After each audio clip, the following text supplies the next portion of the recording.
খুব সুন্দর একটা সূরা, মুখস্থ আছে না আপনাদের অনেকের? এই সূরাটাকে বিষ্ণু ঈসা ইসলাম বড্ড পছন্দ করতেন। সাহাবাদেরকে একবার তেলাওয়াত করে শোনালেন, সাহাবারা চুপচাপ, ঠিক যেমন এখন আপনারা চুপচাপ। বিষ্ণু বললেন, আমি এই সূরাটা তোমাদের আগে জিনদেরকেও শুনিয়েছি। কাদেরকে? দুইটা কাইন্ড, ম্যানকাইন্ড, জিন কাইন্ড, মানব জাতি আর জিন জাতি। ওমা খলাকতুল জিন্না ওয়াল ইনসা ইল্লা লিয়াবুদুন, আমি মানুষ আর জিন জাতিকে সৃষ্টি করেছি অনলি ফর ওরশিপিং মি, আমার ইবাদতের জন্য। বিশ্বনবী সাহাবাদেরকে তেলাওয়াত করে শোনালেন, দেখলেন যে সাহাবারা চুপচাপ, কথা বলে না। আল্লাহর হাবিব বললেন, তোমাদের আগে জিনদেরকে যখন শুনিয়েছি তারা চুপচাপ ছিল না। তারা যতবার আমি ফাবি আইগি আলা রাব্বিকুমা তুকাযিবান পড়েছি, এই আয়াতের পরে তারা উত্তর দিয়েছে। কি উত্তর দিয়েছে? যেহেতু ফাবি আইগি আলা রাব্বিকুমা তুকাযিবান অর্থ হচ্ছে, এই মানব জাতি আর জিন জাতি, আমি আল্লাহর কোন নিয়ামতকে তুই অস্বীকার করবি? কোন নিয়ামতকে অস্বীকার করবি? যখনই এই আয়াতটা আমি পড়তাম, তায়েফের ময়দানে জিনেরা উত্তর দিত, লা বিশাইইন মিন নিআমিকা রাব্বানা নুকাযিবু ফালাকাল হামদু। আল্লাহ, তোমার কোন নিয়ামতকে আমরা অস্বীকার করতে পারবো না। আমরা পুরো জিনের গোষ্ঠী আজকে ঘোষণা দিলাম, আল্লাহ তোমার কোন নিয়ামতকে অস্বীকার করার কোন জো আমাদের নাই, কোন সুযোগ আমাদের নাই। সকল নিয়ামতের প্রশংসার মালিক তুমি। তিনি কে? আল্লাহ।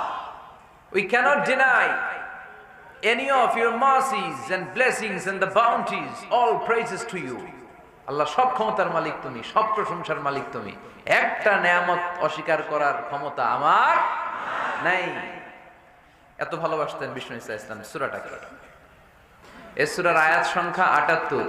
আয়াত সংখ্যা, সূরাটা মাক্কি সূরা। কি সূরা? এটা কোরআনের সূরার ধারাবাহিকতা অনুযায়ী কোরআনের ৫৫ নাম্বার সূরা। কত নাম্বার?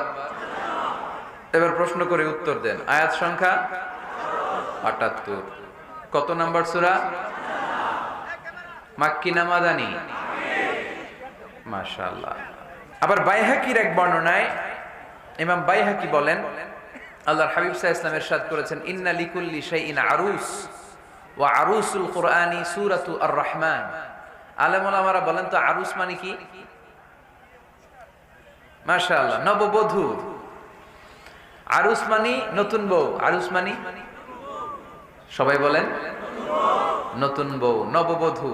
আল্লাহর হাবিব বললেন, লিকুল্লি শাইইন আরুস, সবার একটা করে নববধূ হয়।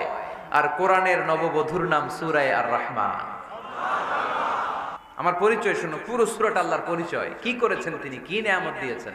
একটা দুর্বল বর্ণনায় পাওয়া যায়, কিয়ামতের ময়দানে আল্লাহ তাআলা জান্নাতীদেরকে এই সূরা আর-রাহমান নিজেই তেলাওয়াত করে শোনাবেন। আমরা আল্লাহর তেলাওয়াত শুনতে চাই কি চাই না? চাই কি চাই না? আল্লাহ যেমন সুন্দর, আল্লাহর তেলাওয়াত, আল্লাহর কথা যেমন সুন্দর, আল্লাহর তেলাওয়াত।